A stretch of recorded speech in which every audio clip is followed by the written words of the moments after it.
festive, right? Yeah, I love it. The festive remix. So good. Festive remix. Eat it, Mariah Carey. Yeah, 99 cents. You can make that your ringtone. Everybody watching. But we don't have any sort of methods of payment. You have to bring us 99 cents. Yeah. Yeah. And we can't promise that we can actually. We can't promise it'll actually be a ringtone at all. So just bring us 99 cents. We'll see what we can do. Yeah. There's enough demand. Yeah. Hello, everyone, and welcome back to the Mack Flash 5. We've been on hiatus for a little bit. This is our Christmas special, though. Merry Christmas! Yeah, I was pregnant. I delivered my baby, so I'm good now. Thanks, guys. So many of our favorite TV shows have Christmas specials. We felt like we had to continue in that tradition.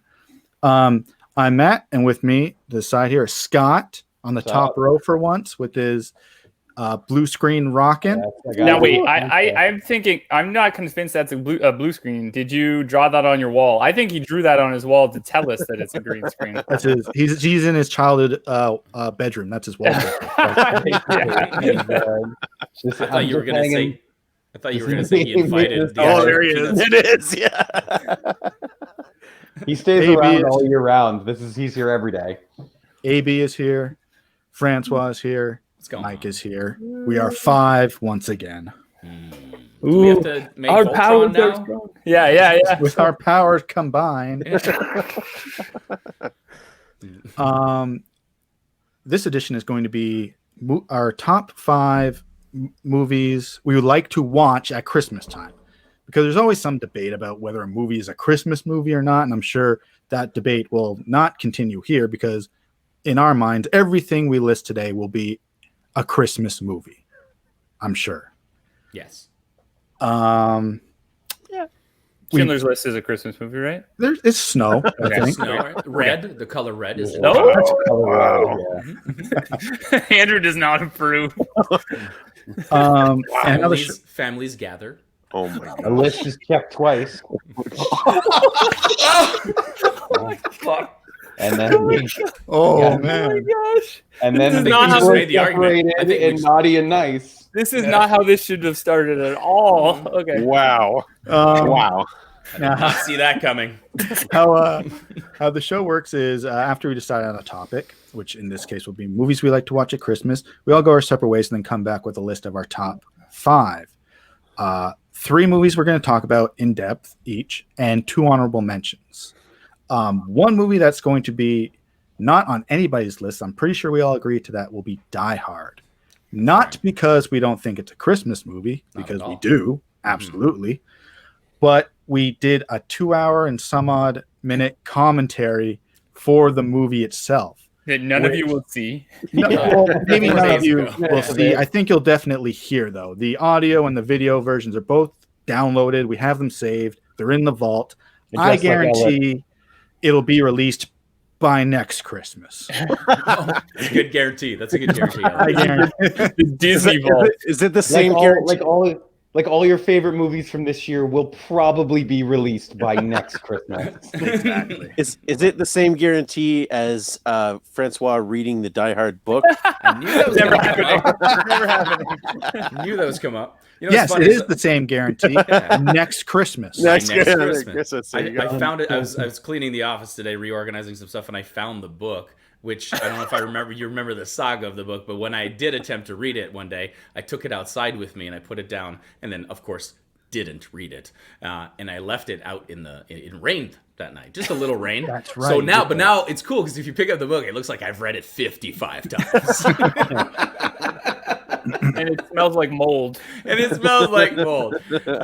still good. I put it back on the shelf, and I will read it. I think I'll have to start over at page 1. Yeah, well, I think you only got to page 4. So yeah. It's no biggie. To start off the show, I think Scott's gonna kick us off with his number 3 Christmas pick. So this time, exactly like you said, I'm keeping it in the vein of all Christmas films. So they all predominantly revolve very much so around the Christmas season. So I debated between 3 to 20. Any of them could have pretty much fit. So what I wanted to go with is not necessarily what I think is the best movie or even relatively a good movie. It's lost a lot of its luster every passing year, but it is one that I always continuously go back to. I'm going to see if I can. And that movie at my number 3 is 2003's Richard Curtis classic, Love Actually. Everyone brings this up all the time, and I still haven't seen it. I can't wait to hear what you got to say about it. I've never seen either. So the reason why I pick Love Actually, and I do enjoy Love Actually, it's very much, and a lot of people will say, it's, how do I get this out of here, Matt? Help me out. It's removed. There you go. My first day. So, Love Actually, every passing year kind of loses, like I said, a little bit of its, I don't know, it's starting to get this really weird reputation that people are not enjoying it, but it's one that I think ages just fine and shows like a lot of different facets of the Christmas holiday and a different kinds of love. It's kind of it's been called like a romantic comedy Pulp Fiction kind of, and then there's like very many. I heard that. Yeah, there's very many stories that interact, and these people are in that story, and this along here. It is funny in rewatching it, and you watch it as years pass. There are no likable people in that film. The most likable person is probably Rowan Atkinson, who may or may not have been an angel. There's so much weirdness to this movie. But again, as you watch it, you look back, like I said, came out in 2003. You see all the people that are in it. Martin Freeman has a small part in it. Andrew Lincoln becomes a star from Walking Dead. He's in it. And obviously you have big stars as well, too. Hugh Grant at the time, mega star, Alan Rickman. And it just, like I said, follows all their storylines through the holiday. That's the one, Andrew, that's the meme with the cards, right? Yeah. So that's the iconic moment when he goes, it's Keira Knightley and Chiwetel Ejiofor are married, and he's kind of stepping on his buddy's girl, and that's what the cards are. Worst and that's part of the like movie. Women. Yeah, agreed. What's that? It's the worst part of the movie. Yeah. Wow. That's like all in on like the unlikable character part. But again, as far as things go, it's a movie that I say I will watch when it is on, and I go back to, and it has been a constant Christmas. Like the 3, 2, and 1 are ones that I will 100% watch every Christmas. And I watched Love Actually maybe 2 weeks ago.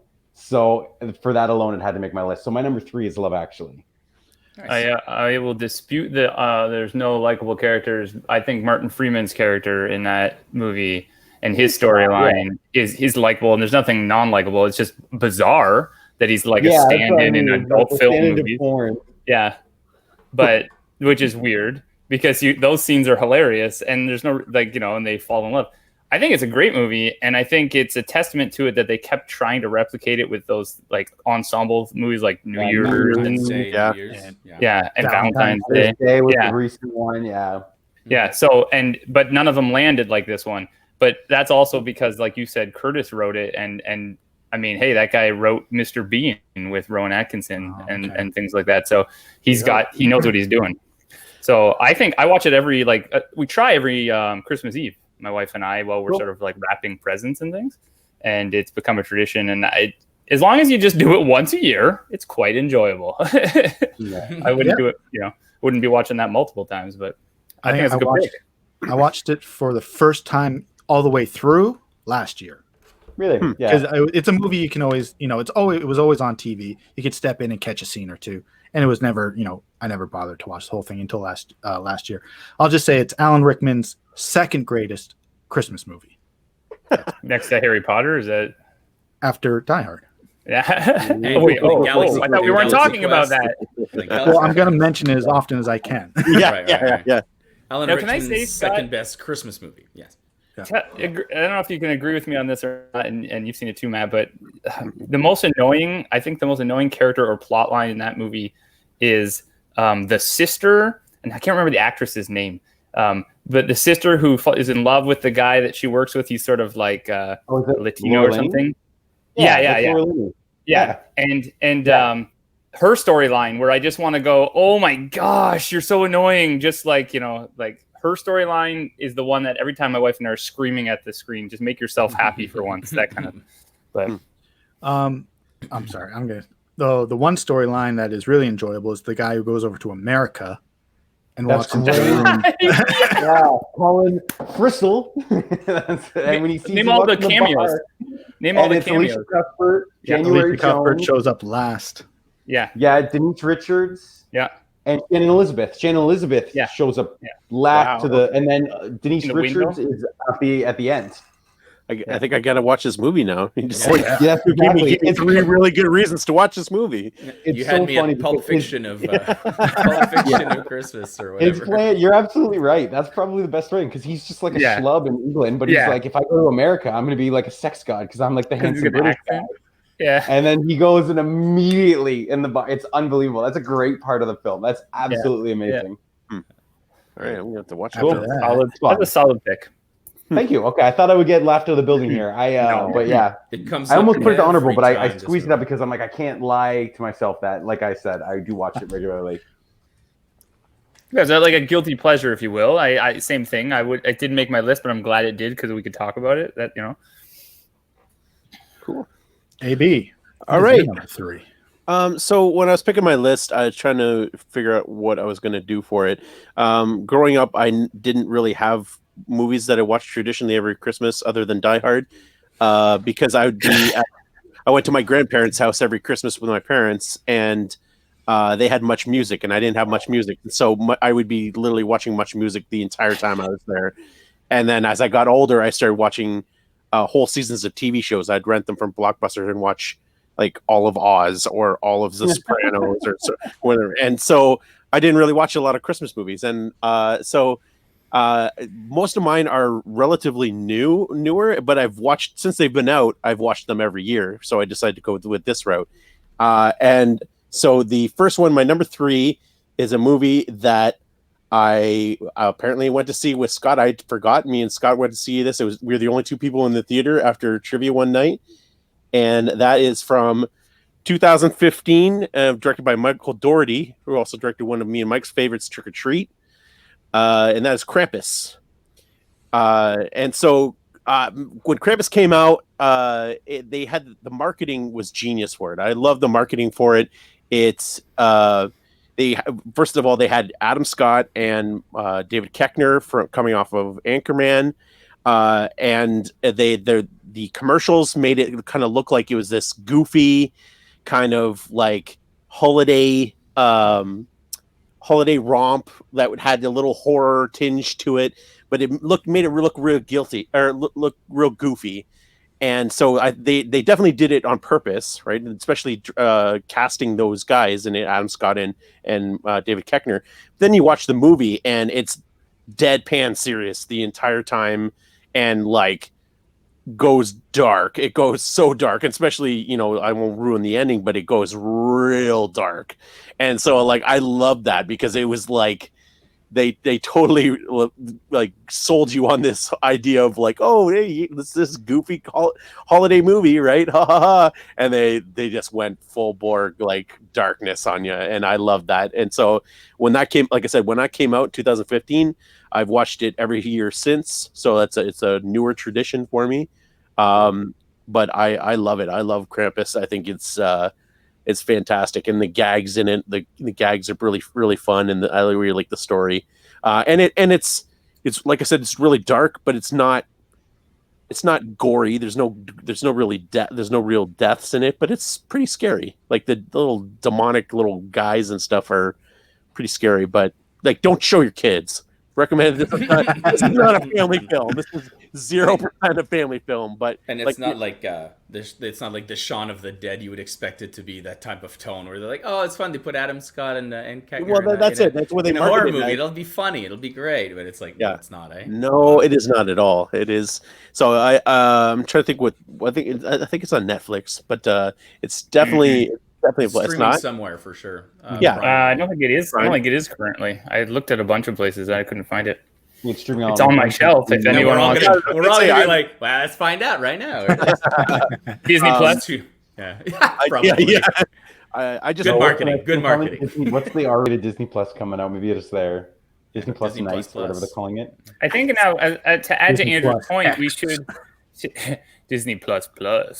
I think we should add to Andrew's point that we aren't necessarily recommending any of these films as family fare, although some might be. We're not saying go have your family sit down and watch these at Christmas time. Yeah. I will put this out there 100%. None of my 5 are things that you should watch with your children.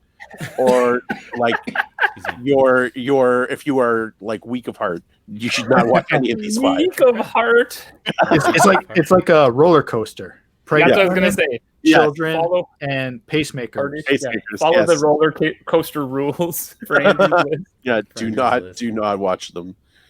Okay, so that's my number 3. I like I said, it's definitely fun.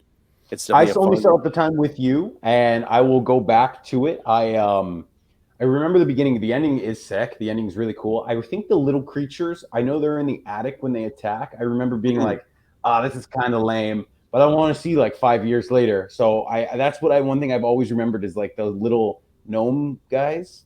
They were okay, but I do want to go back and watch because I remember like the dinner scene when it's starting. That's like all really well done. And I remember being like, this is like making the transition from like the dark comedy elements. Like it's very Christmas Vacation. The fact of like, he's straight laced, the shithead brother-in-law or whatever comes. Yeah, they set it up. They set it up like that. Yeah. His family shit. And then, like I said, once it becomes like a creature feature almost, then it's like, and again, the third act is awesome. Yeah. That I will probably revisit tonight. I mean, I like the concept of taking those traditional stories that exist, right, in different European cultures, and going, okay, and then so that people can later go, is this a real thing, and look it up and go, oh, this was the story. I mean, obviously they wrote a script around it, but going, holy crap, people used to tell their kids that, I love that twist on it, and then making a film about it, so it becomes more prominent. And now there's about like 700 Krampus movies. Oh, I know. So, you get to watch which Krampus you're looking for. Yeah, you only watch the one that is actually called just Krampus, because there's like, when I was looking around for it, I was like, there's like at least 6 or 7 that I saw. And they're all Son of Krampus. Just make sure, Mecha Krampus. Mecha Krampus. I would watch Mecha Krampus, man. I would definitely watch Mecha Krampus. Godzilla versus Mecha Krampus. I'm in on that action. Krampus 3, Cramp Harder. Whoa. That's a different movie. Yeah. Nice. All right. Francois, what you got? All right. Number 3 for me is in part for this movie, but also related to the person who wrote the movie. And this will all make sense once you guys see it. It is Kiss Kiss Bang Bang. Nice. Yeah. Cool. And having a Shane Black one is awesome. That's a good. I didn't even consider that. Yeah, that's cool. And I love that you said like Shane Black, right? Because I didn't know. I'm not like, I know movies, a fair bit, but and I can name you a director. I can name you, some actors and stuff. When it gets into writing, unless it's like spectacular and really like grips me, then maybe I will know. This is the first time I remembering who wrote this, what's going on here, and then it was a Shane Black. Shane Black also directed Lethal Weapon, the first one, Iron Man 3, and a slew of others. Wrote, not directed. And all of those movies that I named take place around the holidays. And The Nice Guys as well. The Nice Guys. That's the one I was thinking about. Boy Scout. Absolutely. Last Boy Scout's another one at Christmas. I just rewatched that for when we did Cop Last Films. Boy I watched a lot of. I love that movie. Last Boy Scout was like the highest paid screenplay of all time. They paid like whatever, like but they paid like $3 million for his screenplay for that movie. That's incredible. Last Action Hero. I was trying to remember what else. Last Action Hero that he wrote. Yeah.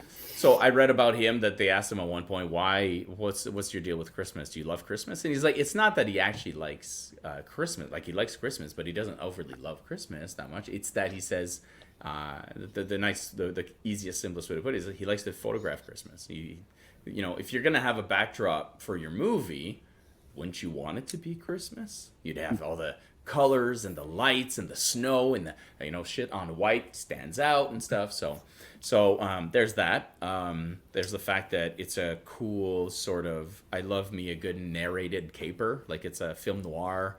It's a really good film noir style with the detectives. It's got Robert Downey Jr. This was supposed to be his big comeback before he became Iron Man. It was a good movie. It was big, but it didn't cause a comeback type splash. So it's got that in it. It's got Val Kilmer playing Gay Perry, who's awesome. Yeah. Gay Perry is amazing. Supporting character.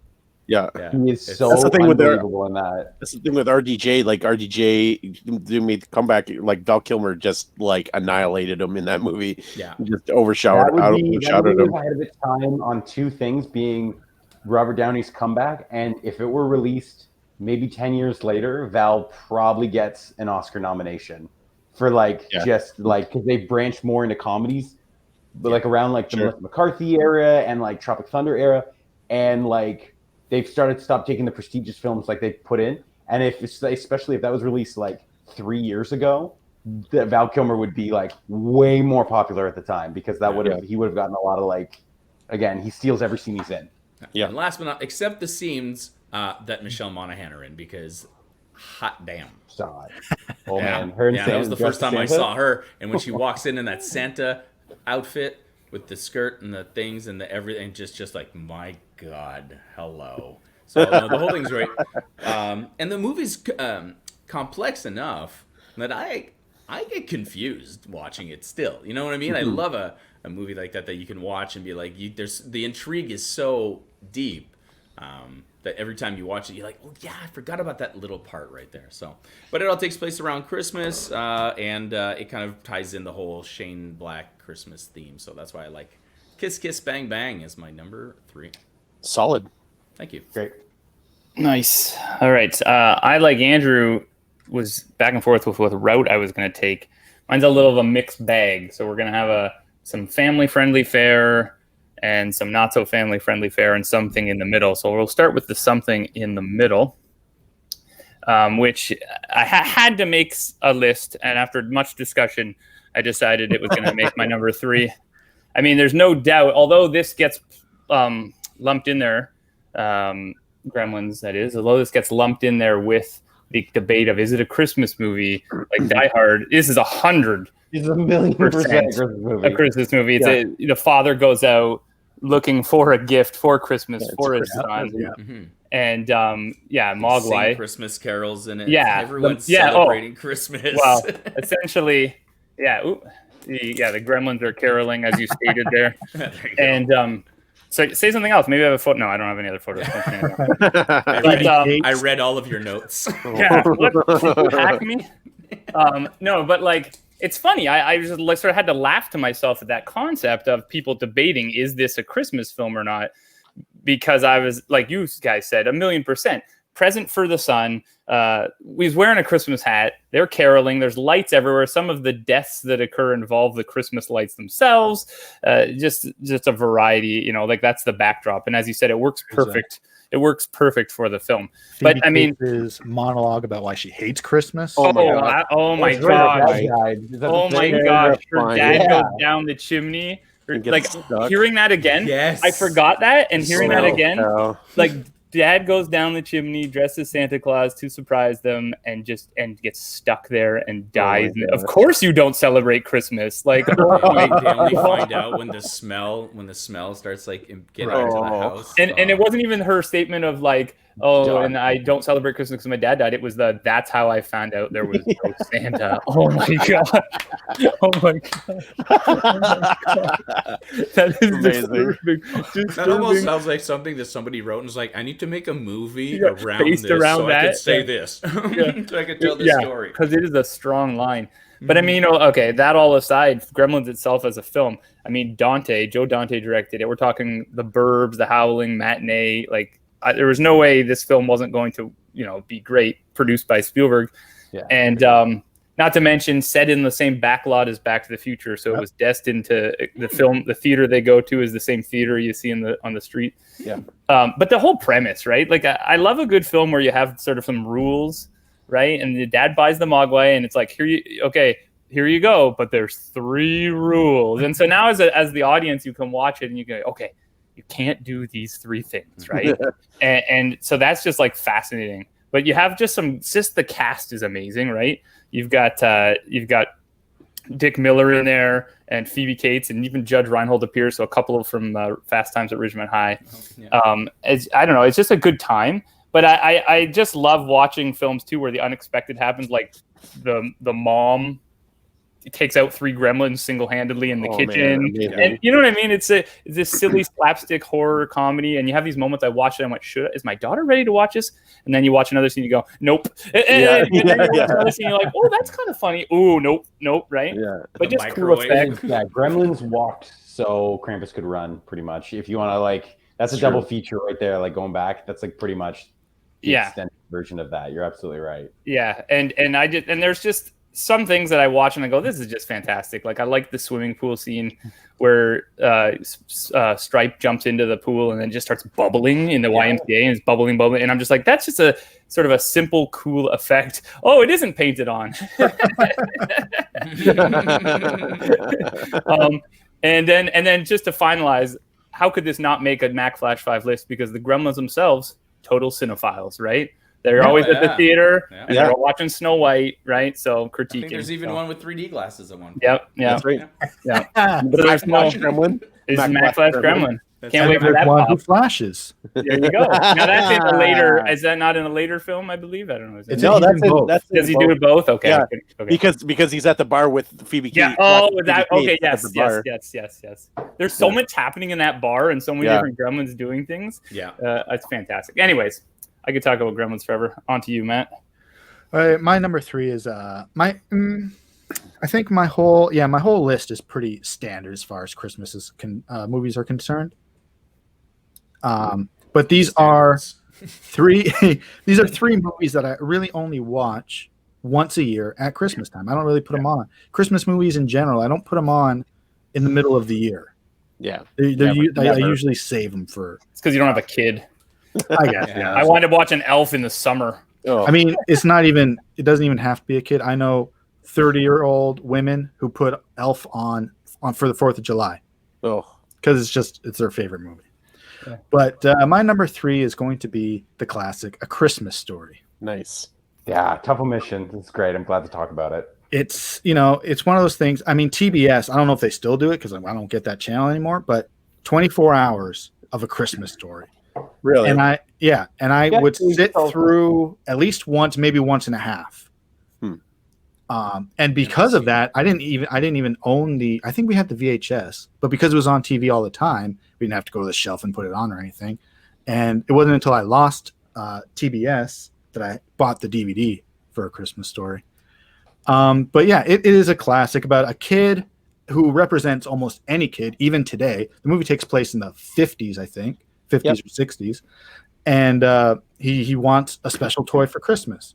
This is Jingle All the Way from a different sort of point of view, because there's that one hot toy that the kid wants and he asks for it, and he's plotting and planning his way to subliminally tell his parents with horrible ideas, horrible plans. Yeah.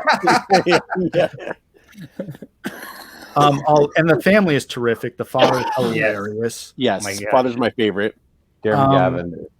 Yeah, and I could say more if I could remember much more about it. You know what I like? I mean, it's funny that he's obsessed with his gun, but the backdrop is that you don't really hear any other kids asking for this gun in the movie. Yeah, he seems to be the only one who's obsessed with it. But you're right; it seems to be the hot thing, and you see it everywhere. But no other kid is clamoring for it like you would see in a Jingle All the Way or like a Tickle Me Elmo situation. Yeah, it's not like even once we get it, we can start a club and shoot each other. Oh my gosh. No, the recurring you'll shoot your eye out gag being like Chekhov's gun through the whole thing to the point where he does it immediately. Immediately. First shot. Yeah. Like he was up there for 30 seconds. But then how about? Oh my God. I think it was an icicle, Mom. It was an icicle. And that's one of the greatest things about Ralphie, the character, his imagination. Yeah. Because I mean, it's not only that; it's when he has to write the essay about what he wants for Christmas, and he hands it in. The teacher reads it. She F's everybody else's. He reads his. It's like A+. And they all cheer for him. They're holding them up. They're holding them up. Oh man. But it's funny because even that movie, you haven't seen it, François? Oh my God. Amazing. Wow. The one thing I want to just piggyback with that is it's almost more of like a coming of age. It's like an almost condensed season of the Wonder Years in one film, because from where Ralphie is at the beginning to the end, and like all the stuff that he undergoes, swearing, this, overcoming a bully, like all the other things that are sprinkled without the movie. Yes, At the end of it, you're like, his arc in the film rivals like a Wonder Years style coming of age. Yeah. And it's very much like again, it's just like his relationship with his brother, his dad, and all of it, to the point where it all grows at the end. Is very much like I said, a warm-hearted, like, coming of age television show. Nice. A lot of it shot around the Toronto and Ontario area, but the house, I think Mike can attest, he visited is where? Cleveland? It's Cleveland. in Cleveland. Yeah. It's in Cleveland. The school I visited with the Post is in St. Catharines. St. Catharines, that's right. There you go. The thing that gets me every single time that I watch it and makes me laugh every time is his dad swearing. And like the words they use, Snorlax, Smuggin, Sniggin, Snugger, Snoodles. What does Billingsley say when he's like, he painted and swears as an artist? No. I got it for you. Yeah. My father wove a tapestry of obscenity that, as far as we know, is still hanging in space over Lake Michigan. Yeah. That's what it is. Oh man, it's so it literally it makes me laugh every time. And like just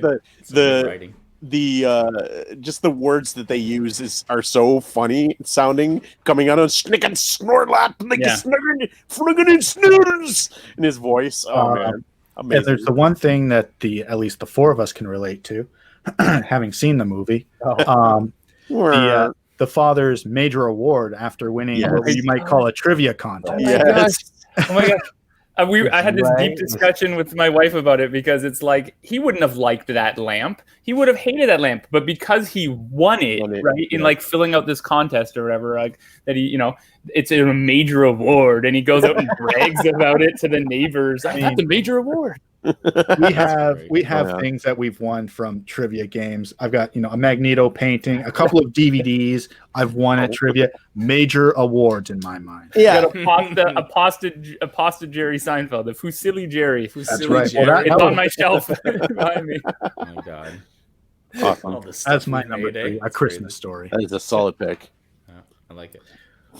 Moving on, Scott. So it's funny. It's funny that you say, and I gotta see if I still remember. It's funny how you say you're like, oh, I know 34-year-old women who watch Elf in the middle of summer, because I know a 32-year-old male who watches Elf all year round.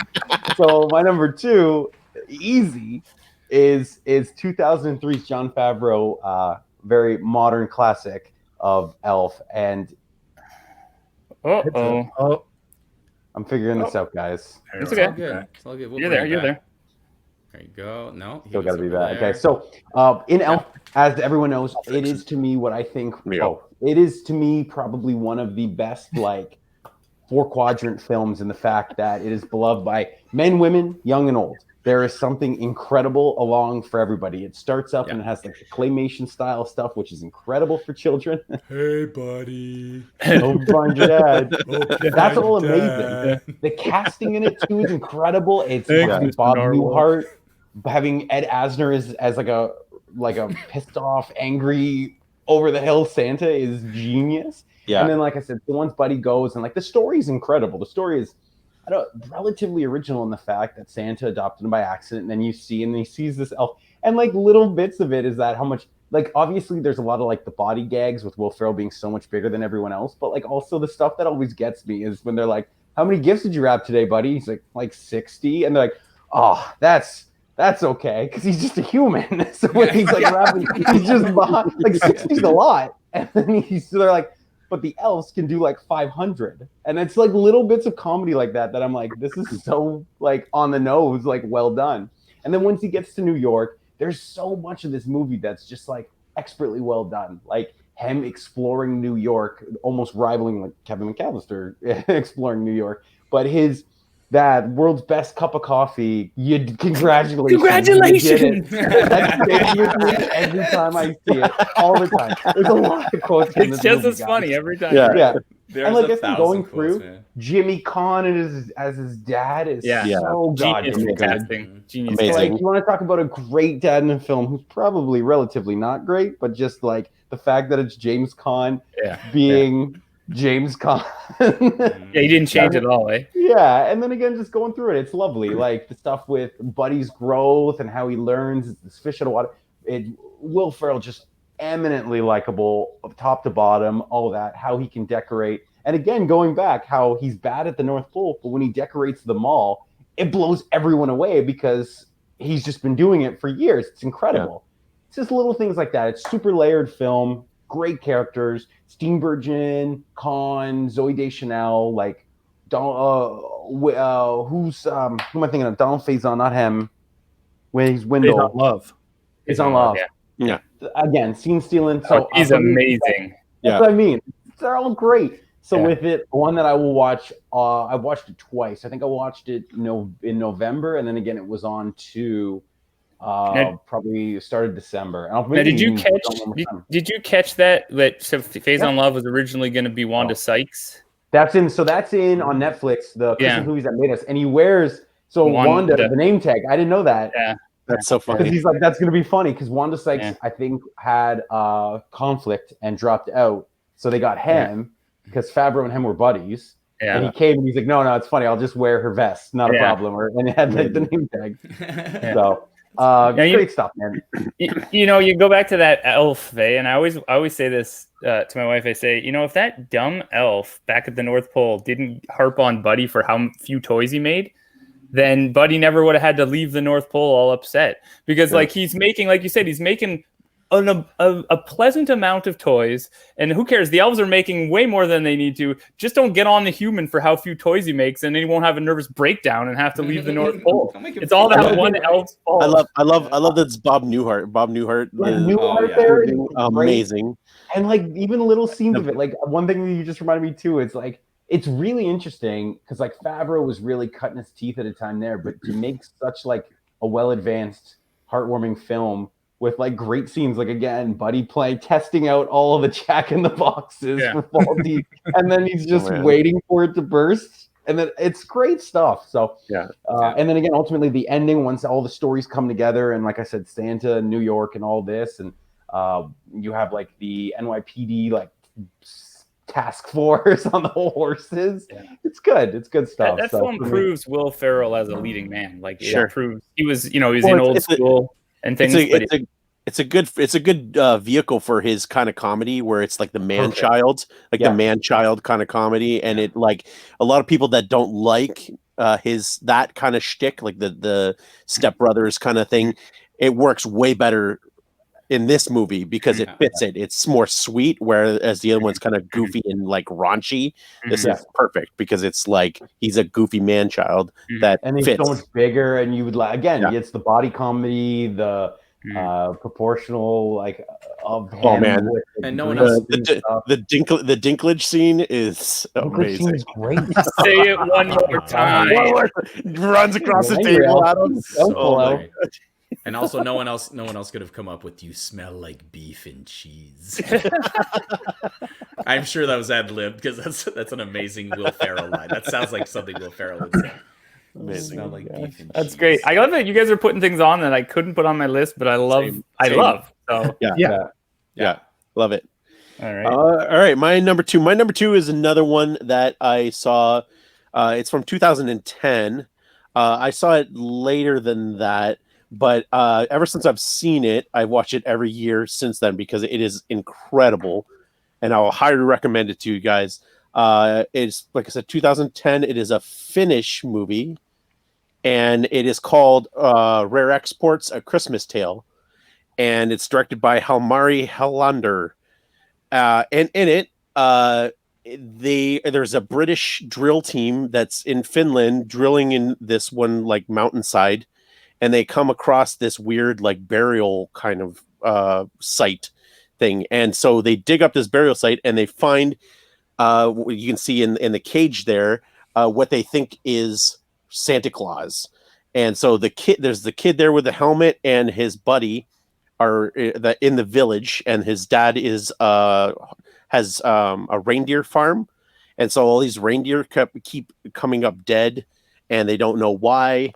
And so they are trying to figure out what's going on. And so then all of a sudden kids start disappearing from the village and they don't know what's going on, and so they find that old man who they mistake as being Santa Claus, and then they find out there's something even like crazier going on, and like stuff really hits the fan, like, and it goes pretty crazy. And I won't go where it was in case you guys want to watch it, but it's pretty fun, and it's like very much like the kids are the main leads, right? So it's like, even though it's like really dark and stuff, it keeps it not dark, like too dark, where it's like the kids still having the adventure, and the kids are trying to figure out like what's happening and what's going on. I'm getting you clamps for Christmas. It's from Futurama, clamps, nipple clamps. No, it's a blast. Like, and the direction that it goes is pretty insane, and it goes like to some pretty like crazy places in it. But it's definitely one, like I said, that since I watched it, I probably watched it about 4 or 5 years ago, and I've watched it every Christmas season since then, because it is super fun, and I really enjoy it. But yeah, it's called Rare Exports. Exports, and that's Mike. That's on Shudder. If you I know, because when I recognize this photo, because I was like, I've seen this screen. Yeah. Like, yeah, I will put the AB stamp of guarantee that you will enjoy this film, because it is definitely you're right up your speed. You will enjoy it. We shall see. We shall see. Continuing on, my number 2. I've got one that I put as number 2, and yet I haven't watched it in a while. But I thought you could say you haven't watched it ever. The trailer was amazing. Have you heard of this Christmas Story movie? Actually, that's actually me. I talked about this. I cannot wait. One Night in Miami, I'm already penciling in as my favorite movie of all time, and I've never seen it. And when people are like, "What's your favorite movie of the year?" I'm like, the trailer to One Night in Miami. Like, the reason I did actually go for it, and this was in my mind, but today I caught the trailer. We're joking about trailers, but I caught the trailer. I watched the whole thing. This is one of those movies that has like a 2.5-minute trailer for some reason. So I was reminded of all the great times in school. Yes. Oh, fucking awesome. It's an honorable mention of mine. I can't wait. Well, it's going to be on somebody else's list too. It's on my list as well. If you would have asked me about it, you would have asked. Love it. Well, that's perfect, because you guys are going to fill it in, because if you would have asked me about this movie yesterday, I would have said like, yeah, I remember it being funny. The taxi driver's great, and like that other part's funny, But today I watched it and I was like, they start naming the cast, and you're just like, this person's in it and that person's in it. Oh, Bobcat Goldthwait, and Carol, what's her face? Carol Kane. And Alfre Woodward. Like, so it's all the people, and then you see how much, and then it's perfect. Perfect Bill Murray, being a total dick at first, and the way he does it, it's just you swing the lamppost and smash the. He's like, hey, thanks. Get the nurse. Whatever, he doesn't like. He gives like no shits at all. But the thing about it is, and the thing that puts it over the edge, is that it's two things. Is that it's a Christmas Carol, which has been redone. I looked it up at one point, but it's crazy how many times. Too many. Yeah, but this is possibly one of the best ones. Sure, you know what I mean. Because it's I love a twisted version of something, right? It's fun to see a twisted version of something classic that works. And that's funny. I just want to say, piggyback on that, because they acknowledge that, because they're putting on a production of A Christmas Carol. Yeah, yeah. So you get the meta of him mocking it and acknowledging it, and then it happening to him. It's great. Yeah. I just also want to shout out John Forsythe in that movie. One of my favorite shots in film ever is when John Forsythe, when I was a kid, when he holds him and puts him out of the window to hang him by his arm, through and the theme, and the camera's shooting from behind, is one of my favorite shots in film, and it's unbelievable, that shot. Yeah, it's really cool. Like the whole thing, the special effects are pretty good for a comedy. Oh, amazing. It almost borders on the horror with the makeup and stuff, right? It's done very gruesomely. He and his arm, There's 3 quotes that I put. I just want to say. Go. Have you tried Staples? Is hilarious. We tried crazy gluing them, which already is awful. And he's like, Staples? When they're like, no, you can't even see a nipple. One of the quotes I will always use is, and these guys are really looking. You can hardly see them. And my number 3 is, women adored me. Well, you paid for the women. So good. So I love Scrooge. There you go. So that's my number 2. That's Nice. Yeah, that's John Glover, who's from Goonies, Yeah. or sorry, from Gremlins fame. Love John Glover. Yeah, I love David Johansen, like you said, as the cab driver. David Johansen is amazing. So great. But also I love the music in it too. You got the end song there with that was so it's funny because before I even saw the movie Scrooged, I saw the music video for the song that Annie Lennox does on Much Music all the time. So that music would be on steady rotation every Christmas at your at my grandparents, and so I had always seen it. And then I watched Scrooge, and I'm like, oh, this is from that movie or that music video. And so then I already loved it before I even watched it. And obviously, like it being dark and having the horror elements, I was all about it. Loved it. Obviously, Bill Murray's amazing. Bill Murray, yeah. He's with hair. Like, he's off. Yeah, he's off like the chain and, on that. They let him do his thing. His brother playing. How about his brother playing his dad? All Yeah, three. that's right. He's got 3 brothers in that movie. Yeah. Okay, well, his brother plays his dad. That's Brian Doyle, and his other brother is his brother. His brother. Yep. And then where's the third brother? The third brother is one of the guests at his brother's Christmas party. Oh, that's right. Yeah. Wow. That's hilarious. That's fun. I love it. I'm just emotionally moved by what would be at least 50 pounds of meat in today's market. Scott's loving that he can talk about it because it's on his honorable, and he couldn't talk about it. That's great. It's going to come around again. It's been a while. He emailed me today. He's like, just put this on your list, man. I know you're It was my number 3, and I was like, I will put Love Actually because I banked on this guy having it. So I was like, we'll talk about it then. I moved it to honorable, but even then, like, there's a lot. But it was my number 3 up until like an hour ago. This is the one that I knew was going to be on somebody's list, and Matt was the one I thought it was going to be. Sure, 100%. Yeah. All right, let's move along with the dark Christmas films here. Now, it's funny that you put Christmas Story on your list already prior to this, because that's a film directed by a Mr. Bob Clark. Oh. And many of people don't realize that he is also the director of this film. And I don't know if you can identify it from this the house profile here. I know Andrew. I 100% can identify I'll it. see if I can guess it. Who's in it? Margot Kidder. Yeah. John Saxon and Olivia Hussey. Yeah. What is Black Christmas. Oh, Black Christmas, 1974. I very rarely do 70s films and prior make my lists, but this is going back to sort of what Matt said. Black Christmas is one of those films where, of course, it's a horror film. Like it is a horror film that takes place at Christmas.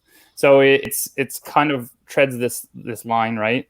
And it's like, it's not a horror film that I'm going to watch at Halloween or other times of the year. It is a horror film I am going to watch at Christmas time. So that's why this had to make my list. Not only that, some harder to find good quality photos for the record of an old 1974, but not only that, it sticks with you. Who's that? Is that Margot? That's the main Olivia lead. Hussey. Yeah, she plays Jess, I think is her name. I think. Yes. Oh my God, this woman. No, there's a lot of you would quite enjoy a lot of the actresses in there. Margot Kidder is so hot, and her personality. Holy cow, she is. Oh man, she does it for me. She's a jerk in that movie, Well, but she's the bitch. Yeah, she's the bitch of the house. Like that. But even Andrea Martin in there, I go, this is SCTV Andrea Martin? Weird. Like she's not her regular. Canadian. It's a Canadian film. Bob Clark's Canadian. Yeah. And so a lot of people don't connect the dots that Bob Clark did. He did Black Christmas, Porky's 1 and 2, and A Christmas Story. So a lot of people don't realize that, which is just is hilarious. But this, for me, not only is it an enjoyable film to watch at Christmas time, but it's actually one of my most favorite underrated horror films, because it really does a few things that sort of, in my opinion, sort of started the genre of things, such as the POV. Like, this is all about POV angles, and like you don't really ever see the killer in the film at all. You hear his voice and you sort of see limbs and parts of him moving and stuff, but you don't ever really see him. You just see, and the film just starts, wham, he's climbing the scaffolding to the house and he enters a sorority house. And essentially that's the premise of the film. He's in a sorority house and one by one he's picking them off. But it's like, it's not overly grotesque. You're not seeing really any kills very much. Blood is at a minimum. Yeah, blood is at a minimum, but for the most part, it's all implied. Yeah. Right. And it's very, very disturbing. And it's got that infamous, the calls coming from inside the house line, right? That's where that came from, yeah. That's where that came from. And a lot of people don't realize that. That's where that came from. It's a huge part. And you're realizing it sooner than later. But eventually when it happens, you're like, no, get out of the damn house. And of course she runs up the stairs. And you go, okay, you're a moron. But it's, I don't know, it fascinates me every time I watch it. I forget a little bit each time because I only watch it sort of the once a year. They've remade it at least a couple times now. Twice. Not nearly as good. 2 years ago. So two, I think. I will say, that's the second one. The Black Xmas came out in like the 2010s. Yeah, but the Black Xmas before that too. There's Black Xmas and then there's Black Christmas that just came out like 2 years ago. Okay, yeah, that's but what Black Xmas. I was as a remake that I'll stand by, in the fact that it's nowhere near the original. Sure, but it is so batshit crazy that it is worth a watch, and it's its own thing because the places that it goes are like it like you were just saying, like all the kills that are in Black Christmas are like very subtle and you don't see them. Black Christmas takes it goes the complete opposite direction and makes it so insane. Yeah, but that's like not what I want out of this movie, because the whole thing in this movie is sort of the weird sounds and breathing and things he says on the phone, the disturbing noises he's making on the phone. You're just like, like to the point. I watched this last night with my wife, and she watches horror movies maybe more than I do, and she's like, I had nightmares last night that there was someone in our attic, and I was like, oh well, that would have been the movie we just watched before bed. Oh, sorry. Go ahead. Yeah, go ahead. I was just gonna say, like, and what I love the most about it is just how it just ends. It just ends, and there's no real completion to the storyline, and you're just like, oh, this shit's still going on. I say with Davey all the time, I will watch that movie tonight. I promise. It's great. I've been wanting to for a while. I remember I was picking his brain on this last year when I borrowed a bunch of his stuff, and he just watched it today. He just watched it today. Sipgar messaged me and said he was watching it today. That's very funny. There's something, you're right. It's something still juxtaposed about like horror Christmas. I mean, you guys are the horror guys, but it's something fascinating. I wish there was more of, and there probably is. I just haven't explored it. There is okay. So what like as you can probably have seen already, all of my movies are horror movies. Christmas horror is a subgenre of horror movies. There are like legitimately a million. There's a million. But how many good ones are there? Like I would venture to say it's horror movies, so probably I would venture to say you can count on your hands how many actually good Christmas. There's quite a bit. There's quite a bit. I can give you a list of at least 20 that are worth a watch. For sure, for real. I want to do that as another list. All right. I'll sign in and follow AD's blog of Christmas horror movies. Yeah. And I should just jump in there with, I don't know if I mentioned him because we were listing people off, but John Saxon from, known more from Nightmare on Elm Street. He plays a lieutenant. He's the cop, just like in Nightmare on Elm Street. So this is where he sort of did that. Anyways, sorry. Cool. Yeah, I'm very interested. That's awesome. All right. Did they make an all-black cast of Black Christmas? That was just Black Christmas. They used the title, but the story's different. It's not the same. Yeah, it's not the same because you were talking about it. I was like, I'm pretty sure. I was like, it's a 10-minute movie. I get the first phone call. Everyone's like, we're out of here. Let's go. Because we know the black people in that horror movie they're the sensible ones. Coming from they're where? Those like, smart people. Yeah, don't go upstairs and leave the house. Movie over. It's a short. Eddie Murphy and Eddie Bill. Get out. All right. Well, I guess we're out of here. Fun fact: that's where Jordan Peele got the title of the movie. He said it's 100% from Eddie's stand-up. Yeah. Okay, well, guess we're going. Nice. All right. My number 2 again is a regular, Christmas standard favorite, everything, all that good stuff, and comedy. Home Alone is my number 2. I knew it's gonna make it somebody's. I mean, the John Williams score alone. I was just listening to it. I was Really just listening to it in the living room. It's absolute Christmas. It's a Christmas record. You put it on in the background and wrap Can I presents say to it. his Carol of the Bells is the best Carol of the It Bells. is, absolutely. His Carol of the Bells is better than people go nuts for Trans-Siberian. Get that out of here. His Carol of the Bells when Kevin's running from the church is a capital iconic. It's unbelievable. Yeah. I'm writing it down. Top to bottom, I'll listen to that album. Top to bottom. Yeah. Writing down what? That you haven't seen Home Alone? No, the album, bro. I was like, get out of here. What are you doing? I've seen Home Alone once. Wow. He's only seen Home Alone 4. I haven't seen the other. I haven't seen 4 with the French other Stewart. ones. I've seen Just the 4. one. But I mean, for anyone who hasn't seen the movie, Macaulay Culkin plays Kevin McAllister. His family is planning a trip to France. In the first one, it's France, and he's punished and sent up in the attic to go, sleep it off. Essentially, Don't go up in the attic. The attic's where killer's at.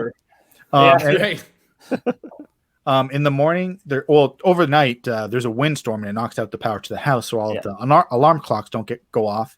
The family rushes out to the airport shuttles, miscount the kids, and they leave Kevin at home. And for the rest of the movie, he's having a good time, and his mother is freaking out about leaving him home. Home Alone is. I see what. Okay. That's right. He's home alone. Yeah, I get it. Unbeknownst to him, 2 robbers have been staking out his house for a long time because it's a very nice big house in the Chicago suburbs, and they're gonna just rob the entire neighborhood while everyone's on vacation. But not his house. He discovers their plan and then sets a whole bunch of traps and would probably get sued by the robbers in this day and age. Yes. There's a John Joe Blow did they do 2 videos. Trauma Specialist is the one that shows like how many times they would die. Oh, Like, yeah. it's unbelievable. We gotta find it. It's like who's movie going violence or something. It's so good. How many times have these guys, like, after I fall down those stairs and like get a torch on my head, I'm like, you know what? It's not worth it. I'll go to the next house. Like, I'm out. Yeah. And plus, a lot of the stuff you can't like carry on either. Like with the burning doorknob, you are not using that at all. Yeah, well, good. Burns his head. Yet it's still amazing. Like we know all this, yet we go back and watch again and again. That's why it's so good. It's a Looney Tunes cartoon. Yeah, there's a great scene where is it Marv has got Kevin by like the shirt or his pants, or whatever. He's trying to race up the attic, and he sees his older brother's tarantula who's been wandering around the house after he's destroyed his room. He grabs it, puts it on Daniel Stern's face, and he lets out this absolute amazing shriek. Yeah. Mm-hmm. The way they filmed that was he did it silently. He just opens his face and his mouth and just goes, and then loop the scream later because they would have scared the tarantula. Awesome. Yeah. Oh yeah. Right. But as far as sound production in that one scene alone is amazing. You believe it, yeah. Well, we know Daniel Stern's good at voiceovers. Go back to the Wonder Years. Yeah, true. Now, you know what I love about that film, and that's one that I do wind up watching multiple times a year, usually in the month of December, but I'll be like, let's put it on again. I actually asked to put it on today and got denied by my wife and daughter because they're like, we just watched it last week. I'm like, but I didn't. but what I like is a lot of people go like, well, how could you leave your kid home? How could you forget your kid? But if you really go back and watch it, and I'm not even going to do justice to this, but if you go back and watch it, there's so many little things that they did and wrote in to the script to make it plausible. Like the parents flew in first class instead of coach, so that's why they didn't see him until they got to Paris, right? They had the older sister do the head count. They had the older sister do the head count, and the neighbor was there. But even before that, they didn't notice the ticket wasn't like they didn't notice they had an extra ticket because when they spill the milk and the pop, it gets swept into the garbage pail when they clean up the table, and you see that the tickets are in the garbage. Wow. And there's all these little things that you're like, see, they really thought this through. They didn't just go, let's leave the kid home. The biggest one would be they didn't send up Fuller like they were supposed to. Up Fuller, to the attic. Yeah, he was supposed to sleep in the. He was supposed to bunk with him that night because then he would have woke him up. They would have went down. Absolutely. So there's so much to it, right? And there's a meme that goes around that people like to say, like, oh, no, you know what? If you look at it, Kevin McAllister is the villain in that movie. At any point, he could have caught the cops. At any point, he could have went and gotten a neighbor. And they're like, no, that's all established. The wind blew out the power on the phones. All the neighbors, it's established that they're on vacation because the robbers are going to go rob everybody while they're on vacation. So literally, this kid's alone. He could have walked more than 3 houses, I'm sure, and found someone, but... Plus, I will argue this statement, and me and my conspiracy theories, I have founded this conspiracy theory this year. I believe that Kevin McAllister is a young Jigsaw from Saw. I believe this is where he cut his teeth, right? And he said blood. He said his booby traps, it worked, and then he grew up. I'm telling you, there's going to be something there. Well, to jump off the conspiracy theory, I just last week watched a film I'd heard about. I'd never had a chance to see it, and then it popped up on Shudder, and I'd heard about the controversy over it. There is a movie from 1989 called Dial Code Santa Claus that people have accused Home Alone of stealing basically the entire premise of, and I just watched it, and it's legit. If you watch this movie, it is like Home Alone. Yeah, filmed the year before, but but the question would be screenplays. When did John Hughes write? Like, did he have this written a long time before? Yeah, apparently, and cool. It was this whole thing, and I'd never. It was super hard to find, and it, like I said, it just popped up on Shudder this Christmas season. So I finally watched it, and I was like, "Holy crap! This is literally Home Alone." Except like done more horror, obviously. It's a horror like battle royale, Hunger. Yeah, but like I was like, and it's a foreign film, right? And so I was like. I'm like, there's no way that this could be like it's just coincidence. You could come up with that idea and say like, oh, well, I also came up. Yeah, of course you could. Like you could, but it's like, but to be that, like, if you're saying it's that close. I was just like, because like I said, I'd already just heard about it, and I was just like, wow, this is like crazy. Okay, so are the bad guys' names like Barry and Merv? No, there's actually only one. There's one bad guy. There's only one bad guy. It's Mary and Harv. Okay, but like it's pretty close. Like it's pretty crazy. Okay, watch that. Add that to the list too. Dial Code Santa Claus. That's another example set years later, and nobody got sued over it. But the end of the James Bond movie Skyfall is him and their groundskeeper retreat to an abandoned to James Bond's childhood home. Fuck yeah! No weapons to be found, so they have to set up Home Alone type traps for the bad guys to walk through. Yeah, I like that. This is actually, this is going to tie into one of my upcoming movies, I think, too. Now I'm forming another theory. Segue. We'll see what happens. All right, honorables, right? Honorable mentions. Yeah. Let me fire up. How do I get that? Oh, honorable pictures. Honorable mentions. I got them. Obviously, as I talked about, Scrooge.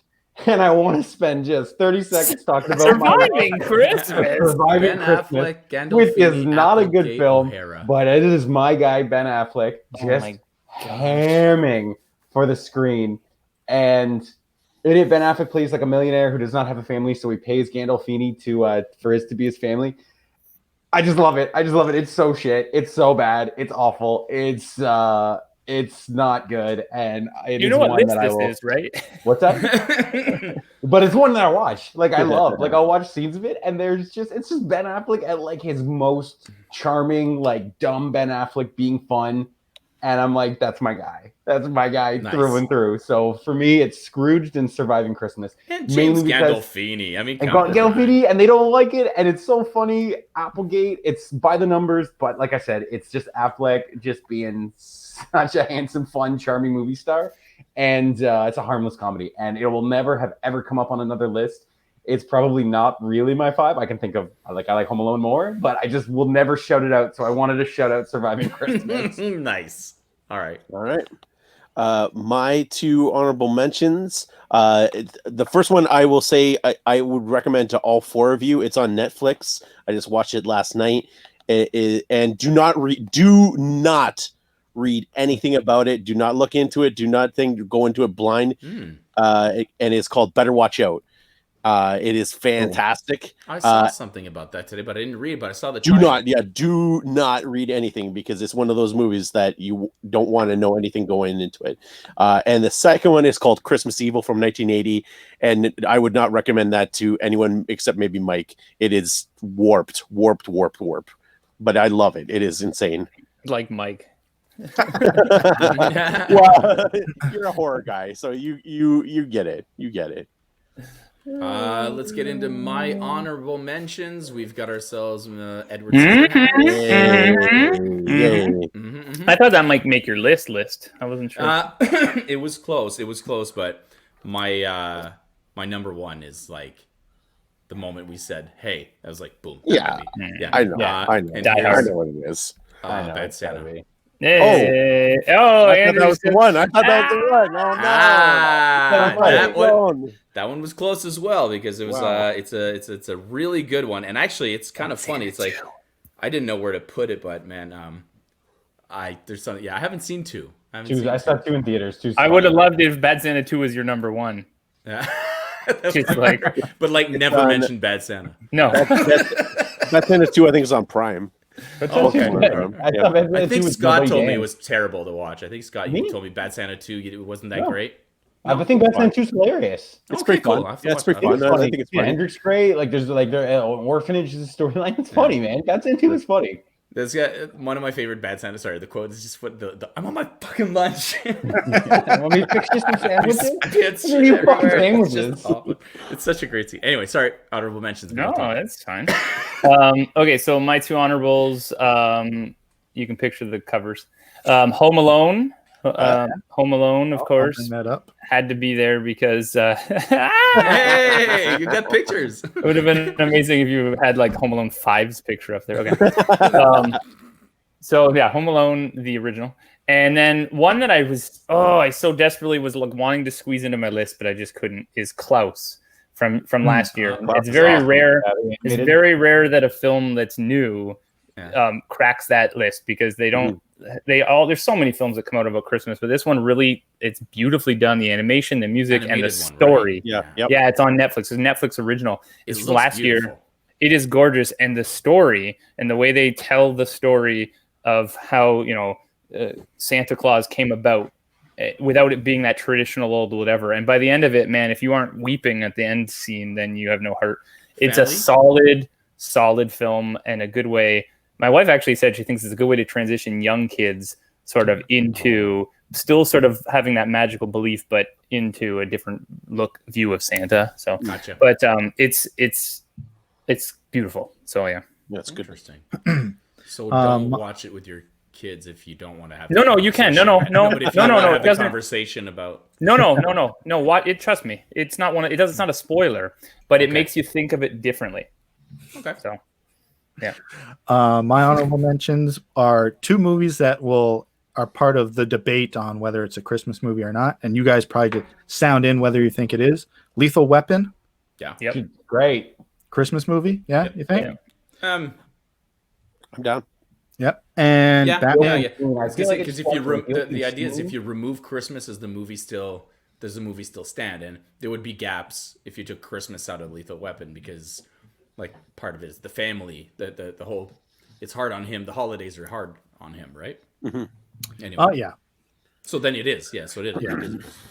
And Batman Returns. Absolutely. Yeah, awesome. That is I'm honored. glad you That put is Honored with my That is background here. 100% a Christmas movie. I was gonna make it. that almost made my list as well. Can I It was just on say, the- I it was think on the short list. Pfeiffer at the party is the hottest woman ever on film. See, and that's Pfeiffer one at of the that things- party is my number one. That's one of the things about that movie. Like, it's set at Christmas, but they go to like a Halloween party. The masquerade ball, Yeah, sure, like, a but masquerade, like I think it's like like a New Year's party or a Masquerade Ball though is a kind of a. It's like a Eyes wide horror shut. thing to do. Eyes Yeah. wide shut. Eyes wide Also shut. Has we that. we had a masquerade party for New Year's the one year. Yeah. We did a masquerade party for New Year's, and we all had the masks and everything. Yeah, I think It's, it's more of a thing to do than a Halloween thing. So I mean, they have the tree Labyrinth. ceremony, Labyrinth. the tree ceremony, and the present bombs. Remember, Yeah. they throw the Oh, yeah. bombs that are made of presents. And stuff. Yeah, and there's a lot of Christmas shopping. Penguins So- with Santa hats. yeah. They light the tree. That's the biggest part of the movie. Yeah, the tree light. That's what I was No, saying. The for tree sure. lighting, right? Yeah. Oh yeah, I didn't hear you say it. Yeah. One of those A big tree- Tim Burton type Christmas movies that have to have that little TB twist to it. Yeah. Oh yeah. It's black, white, and red. That's pretty much like the Tim Burton Christmas look. Black, white, and red. Yeah. So that ends honorable mentions, and Scott's going to give us his number one. I mean, I wonder if this is the movie François and I assume it's a holiday classic that will forever be my number one, and it's 1989's Christmas Vacation. Great. Nice. Yeah. And it's not mine. Well, okay. Good. Stop I it, have, sure. I have not seen this movie either. So little overlap. Shut up! You've never seen this movie? No. Come on, you will Never love seen this it. movie. I've seen every Oh part my of this gosh. movie. Yeah. This movie. You've never seen this movie? No. This Oh movie my has God. you written all over it. That's Yes. insane. Have Yes. you seen Insane. I'll sit and I'll watch. Have you it. seen any National Lampoon movies? They're all good. The Wally Except for World the- one? The first original one. Vacation. The original. Vacation. I saw that. Okay. See how Vacation's memorable it my was. third though? favorite one. And it's amazing. I just like Yeah. Christmas in Vegas more. And Vegas is really good. Yes. Yeah. I saw So parts of there's so much Vegas. about this movie. This is the perfect Christmas film. It is just a father who's trying to make a very good Christmas for his family. And it's everything. It's like I can't imagine it being a very difficult script to write because it's just like he's working, you get the stresses from his job, the stresses from Christmas. He needs his Christmas bonus because he wants to put in a pool. His family comes, they come, his wife's family, cousin Eddie, who's an iconic secondary character. Making his return. Who was not Yeah. invited to the party? Who was not invited Yeah. to say and he It just shows up. There is an RV. All I know the year, make, and model, and I can bring up the value right now. But, there's a million parts in it. Yeah. The comedy, the physical comedy, the laugh, the humor, everything. Once you get to the third act that takes place on Christmas Eve night and the dinner and all this and what happens and the squirrel and the tree and the neighbors, like there are 100 moving pieces in this film, and every single joke, every single line, everything works. Everything works with Brian Doyle Murray as the boss, and Chevy at 80s Chevy is incredible. Oh, yeah, I mean, yeah. Not a lot of people. Obviously, you want to talk about a dude who ruined his reputation and does not age well. Yeah. But literally, you go back to his stuff, and it's like Bill Murray gets a lot of the acclaim for the 80s, but like Chevy 80s is very dry, very handsome leading man, and very razor sharp. And it's Funny all on Farm. display in this. Funny it's Farm is all like on my display in favorite. this film. And like I said, when you go through, I was like, well, this is my number one. I watch this movie 3 times every Christmas. I watch it with my parents. My parents watch it. My mom will send me a message. My mom will just text me on Saturday. She's like, what movie are you watching? Shit and bricks. Shouldn't use that word. Sorry, shit and rocks. And I'm like, that's hilarious. Yes, Mom. I watch Christmas Vacation. So it's just like, it's the best. It brings the family together. It's perfect. And then Chevy's speech at the end. We're going to press on. Have the happiest Christmas since Bing Crosby tap dance with Danny fucking K. And that I've seen. it's the best. Yeah. Go watch that movie It's amazing. tonight. I can't believe you've never seen it. No. Yeah. I know. I should That's really watch it. shocking. I'm gonna When make this movie this came year out? the year I watch it. Yes, please. You would have been Yeah. 12 when this movie came out. You were perfect. That's probably when I first saw it. You would have been perfect. I That can't would believe you be missed perfect. it. Damn my French upbringing and my parents being super French and not watching these things at all. Oh, Christmas Vacation is the best, Yeah. man. It's a 10. It is And like I great. said, the one You know- thing that no one talks about, like there are no good comedy sequels. The only one that I really like as a second movie is probably like Ace Ventura 2. But every other yeah. comedy sequel is very bad. Yeah. This is the third, and it's probably It's the best one. Yeah. That's what I mean. It doesn't. No one talks about the. Although to be Vacation fair, I don't think of any of the National Lampoons as sequels whatsoever. I know they are because there's family, but you got different kids, you got different. So I always think of them as their own movie. It's its own Yeah. story. It had the just with- easiest- It's an template anthology to paint. franchise. Yeah, Yeah. it is. Yeah, and the kids Yeah. change. The only Yeah. two constants are like Beverly D'Angelo, who's and smoking Chevy. on. So Yeah. odd. She's so odd. Oh my gosh! Oh yes. my so gosh. hot on Christmas Yes. Eve when she's got like a fucking Oh my shirt gosh. the whole year, and you're like, oh my god, The Beverly European D'Angelo. vacation. European vacation. Oh man. Okay. All right. Well, I'm not sure Alright, exactly when. Here's a surprise for you guys, but I'm not exactly sure when this is going to air. Is it Christmas Day now? Is it Christmas Day today? Christmas Is Eve. it? It's Oh, Christmas Christmas Eve. Eve right now. It's Christmas Eve Someone right tell now. me because I got. Yeah. I was gotta know gonna if I say need you to should open put my it on presents. Monday after trivia as a Okay, Christmas. well, gift, everyone. there's a National Lampoon's Christmas Vacation quickie coming out Hey. on Who wrote Christmas it? Day. So François, clearly. No, yeah.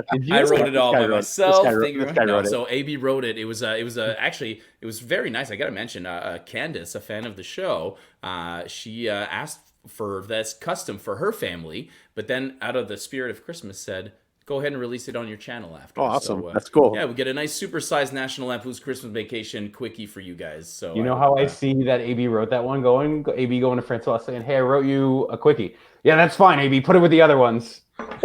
Give me somebody while I'm waiting. Give me somebody. Amazing. Yeah. Oh my God. All right. Love it. Number one.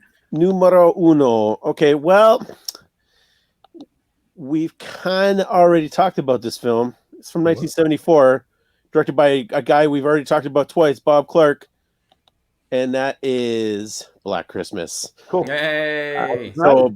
So Black Christmas, like Mike said, I watch it every year around Christmas time, and a lot of people give Halloween the credit for kickstarting the whole slasher thing. Like Mike said, this is 1974, so this is 4 years before Halloween came out. I think it doesn't get as much glory because it's a Christmas film, but also it was a Canadian film, so I don't think it gets as much hype as Halloween. But people that love horror movies love Black Christmas.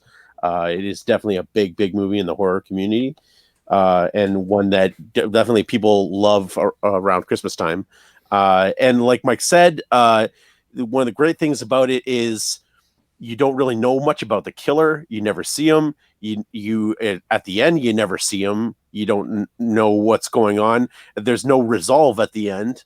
They think they have things wrapped up, right? Everyone that's involved thinks everything is wrapped up, but we as an audience know that it is completely not. And so it has one of the all-time great endings. Margot Kidder is smoking hot in it. To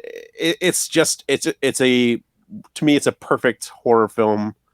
And it happens to be at Christmas, so I love it because I can watch it at Christmas and enjoy it at Christmas. So Black Christmas, definitely my number one. I love that you just pan in and it starts, and then you just sort of pan out and it ends. It's happening. It's happening without you. You know what I mean? And then you get to watch it, and then it continues happening when you leave, kind of thing. Almost like if you would have been a person walking by this building while this was happening, you would have just walked right by that building. But they kind of pause that moment before you go, hey, look what's going on here. Pretty awful, right? Exactly. Yeah, too bad you missed it. Yeah, exactly.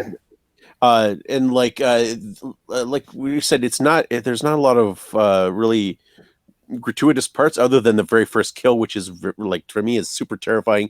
They use it a lot more in the remake. Is he puts a plastic bag over the one girl's head, and you see her like choking to death with the plastic bag, but then for the rest of the movie you see her in the attic with the plastic bag still over her head, still with her like mouth agape, and it's really, that part is super disturbing to me and terrifying. See through the window, it's very like psycho. You see it through her sitting through the window. No one knows she's up there. Nobody knows, and they're all looking for her, and so she's missing. They're all constantly looking for her. They don't know where she is, and that's one of the big mysteries. And her dad is come looking for her because he was supposed to meet her. And like it's really disturbing. Like Mike said too, the phone calls, super disturbing, super weird noises. They kind of in the remake, they take because at the beginning of the movie they say that this escaped lunatic has escaped out of the loony bin, and he's gone back to where he was from. And in the remake, they make it that was his house, and they kind of give him a whole backstory and expound on it. So I already don't like. I don't like that either. Don't give me an explanation. Don't give me an. It's like Rob Zombie's Halloween dilemma. Yes, that's exactly what I was gonna say. It's the part of Rob Zombie's Halloween that you don't like, where it's like, here's a backstory to this killer. No. I think because there was a while when people really got into that. It's cool to know where people came from and stuff, and so they gave once the psychology of it. Let's do that all the time because people love to see where shit comes. But now it's been overdone. I like it.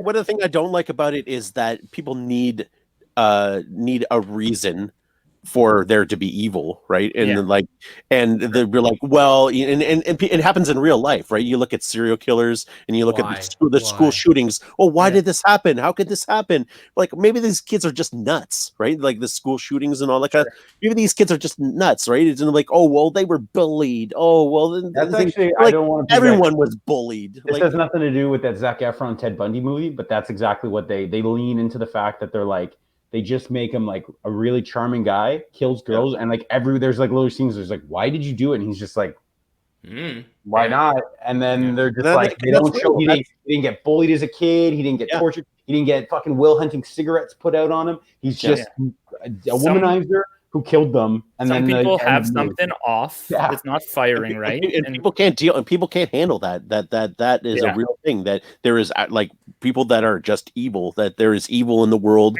that doesn't have an explanation. It doesn't have a like. It is cause and effect. It's just this person is evil.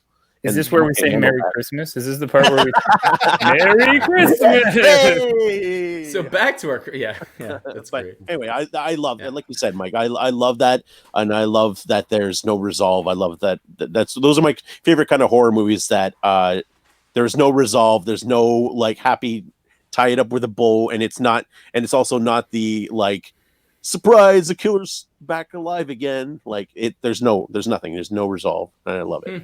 Anyway, Cool. Yeah. Black Christmas. Number 1, eh? Well, this immediately comes to mind anytime anybody says. Anybody they still think they got the guess? It's gonna show up in the green Does room, but- Harold and Kumar have a Christmas? Nightmare, unless you They use do, but I Nightmare. haven't seen it. Nope, it's the Oh, Amazing! Yes. Amazing. Baby is happy. This is your number 1. 100%. I am. I could probably, just like Half Baked, I could probably recite this entire movie. Probably? No. I could definitely recite this entire movie. I saw this movie so many times, but it was one of those movies that no one I know has seen. No one has seen this movie. I'm glad. It's got like Dennis Leary. So do you guys, have you seen it? All of you? Yeah, I have not. Oh, okay. So Scott, where's your hashtag? My guy, man, got free him. Tied up. Got free him. I know. Spacey's cool in that movie, man. Early '90s Spacey is so cool. Like that big swim with sharks and stuff. Swimming with sharks. He's so great. good. It's great. Oh my god, it's so good. Dennis Leary is a cat burglar. He's a very good cat burglar, and he robs very rich neighborhood. Perhaps his real name is Kevin McAllister. Maybe he's grown up now, and he decided, screw that. I'm going to start doing this. They are a couple who are going through a very rough patch. They're on the verge of divorce. He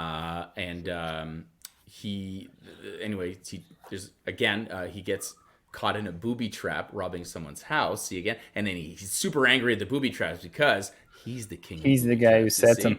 He's Kevin McAllister. No, anyway, that's not true. But he sets off a booby trap, and they do a curfew on the town, and they lock down the town. And so he needs to hide in the town without getting caught. And so he kidnaps this couple and says, "You're taking me to your house. You're keeping me there." And the thing is, he doesn't know is that they're hosting dinner. And there's no stopping it. The family is coming over, and now he has to pose as their marriage therapist.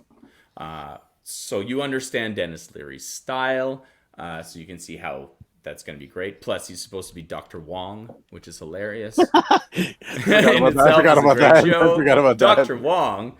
That's one of my favorite jokes. She goes, "Well, you don't look Chinese." He goes, "My mother was Irish, and your father wasn't." Which I think I use that all the time. But yeah, it's got Kevin Spacey in there, and then you get Christine Baranski, who shows up as Slipper Socks Medium. Oh yeah. Oh my God. She's hot in The Grinch, by the way, which almost made my list. She's so hot in The Grinch. Also, the first time I ever saw J.K. Simmons in a movie. I just went on Wikipedia. It's his film debut. There you go. Yeah, I didn't know that. Who's the wife again? I can't remember. I don't know her. I just looked it up. I don't recognize the name. I have no idea who she is. I don't think she's done anything else. No, that must be why I can't. Okay, because I'm trying to picture. B.D. Wong is in it as the actual things, Dr. Wong, but he's only at the beginning. The day you finish anything, I'll stick my own dick in my ear. So that's another great quote.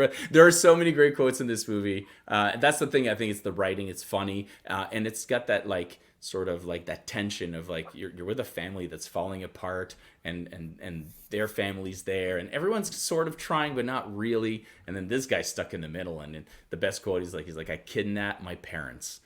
Yeah.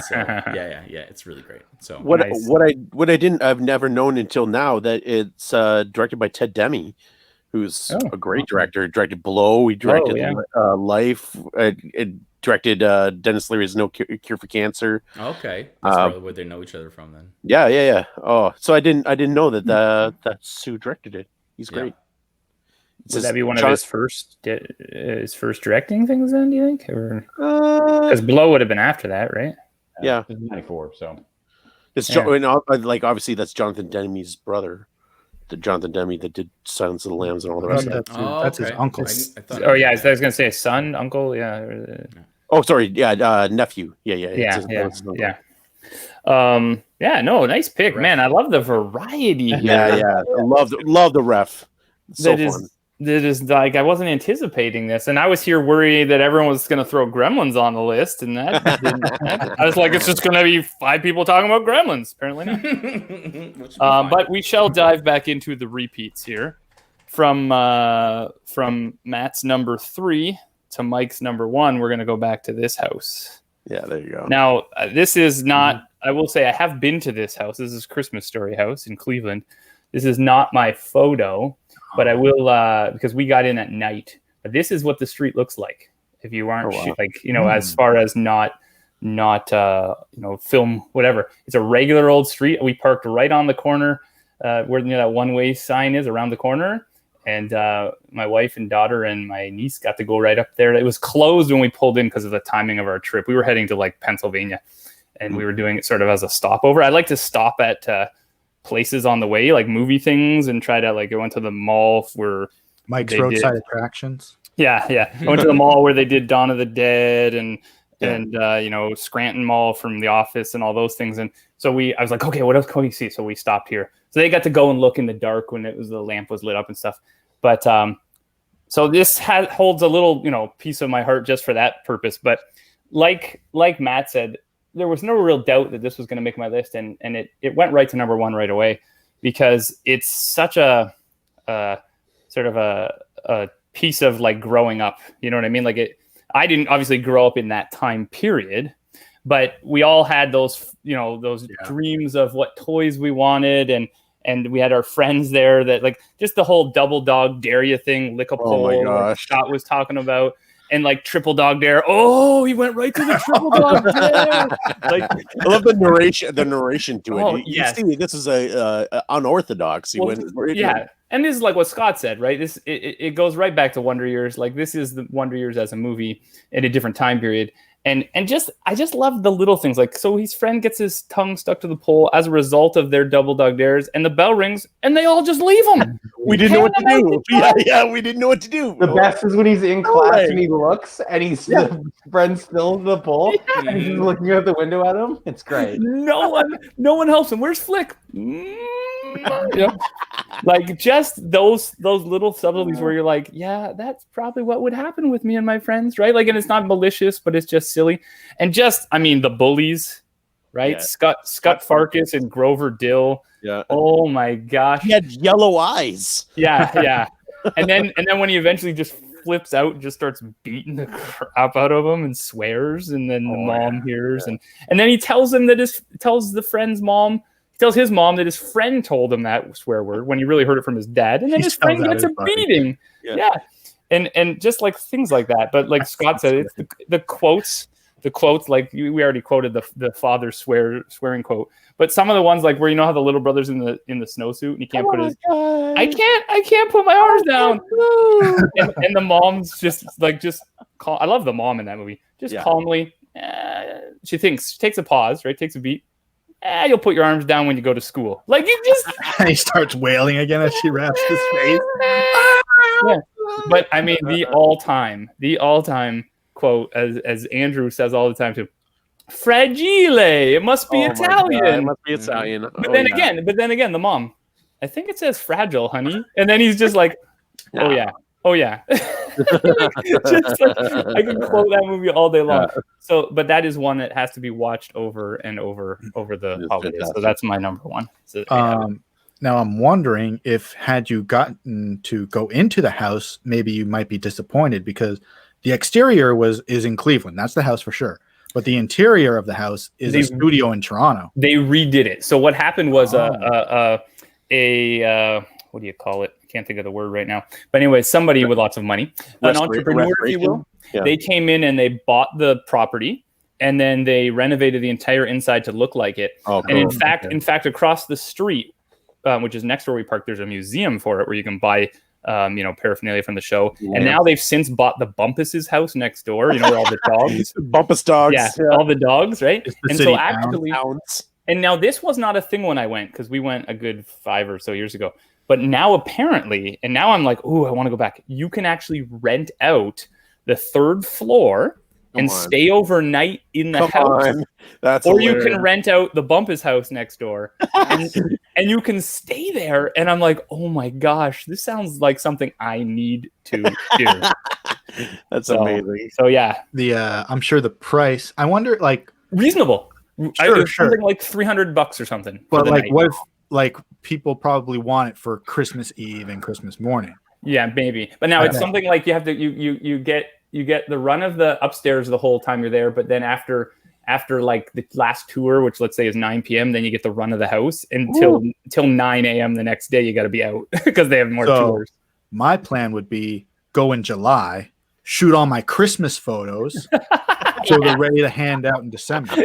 Yes, nice. That's amazing. We should do this. We could do this. We could all chip in. This is happening. Let's do it. Mack Flash road trip. Yes. It's not that far. Yeah, we can watch the movie on the way. I've gone to Cleveland a lot. I've gone to Cleveland a ton of times. Not far at all. We can watch the movie on the way, so I'm caught up. No, you have to stay at the Bumpus's house. With some dogs, apparently. 750 dogs for pounds of hell. They do have the Christmas turkey, though, so you have that to eat. Okay. Wow. Smiling. Oh my gosh. What you got, Matt? Number one. My number one was mentioned earlier. It was François' number 2. My number 1 is Scrooge. Yeah. Cool.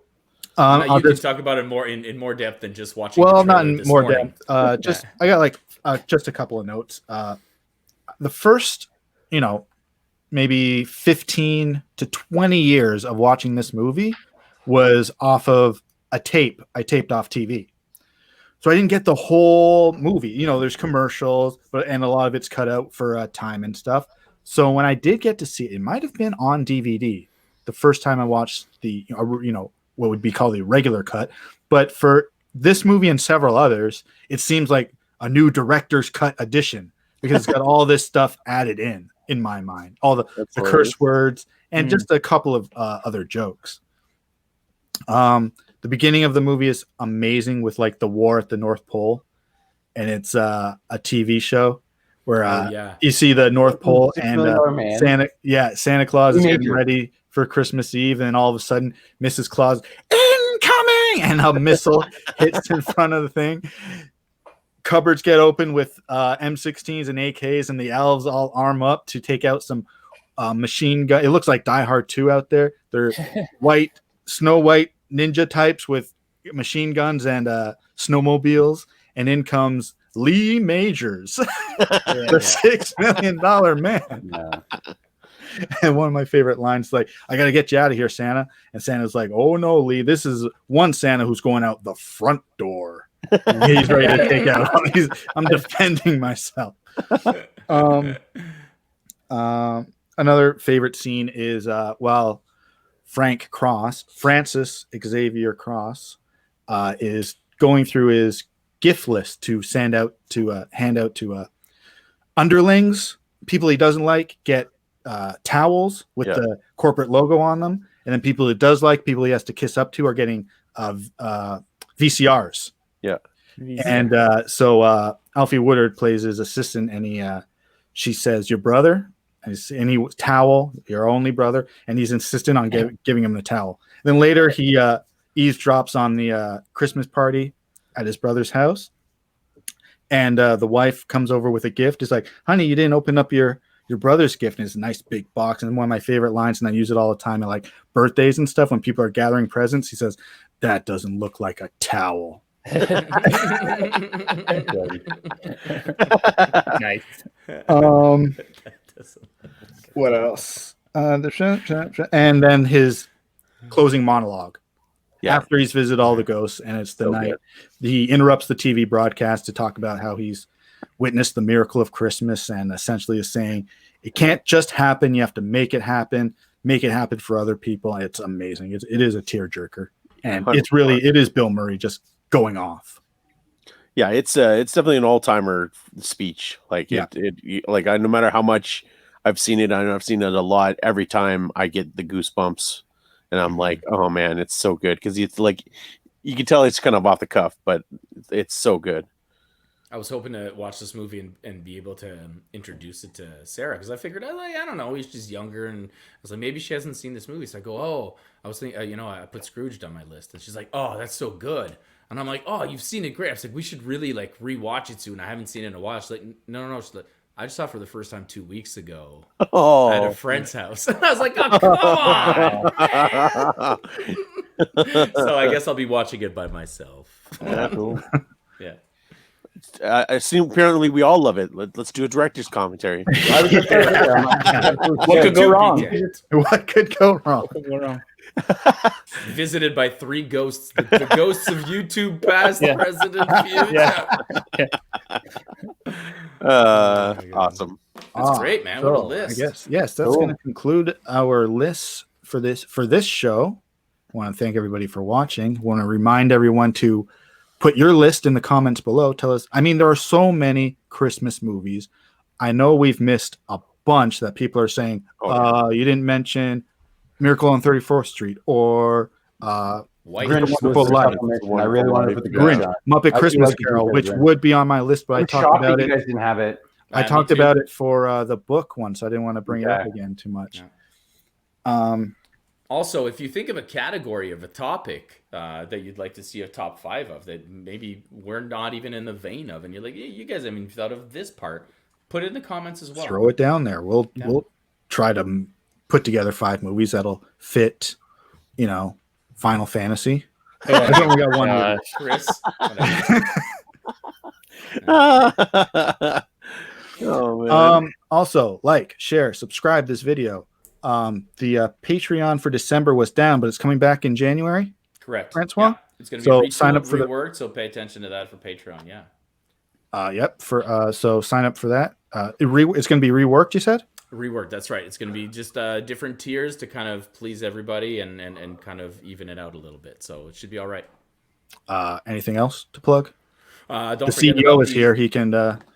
There's going to be the surprise. Not only there's the quickie about today's show. Right? So there's that, and then there's the surprise quickie, National Lampoon's Christmas Vacation, coming out on Christmas Day. Mack Flash François, known for his quickies. Speaking of Final Fantasies. No, jeez. On that note, we want to wish everybody a happy holiday or Merry Christmas, whatever you celebrate it. Yeah. Celebrate it safely this year.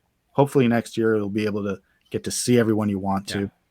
Just keep the turkey in the freezer and have Christmas in February. We'll be fine. Or that, yeah. That's not a bad idea at all. So with that, say bye, everybody. Bye, everybody. yeah.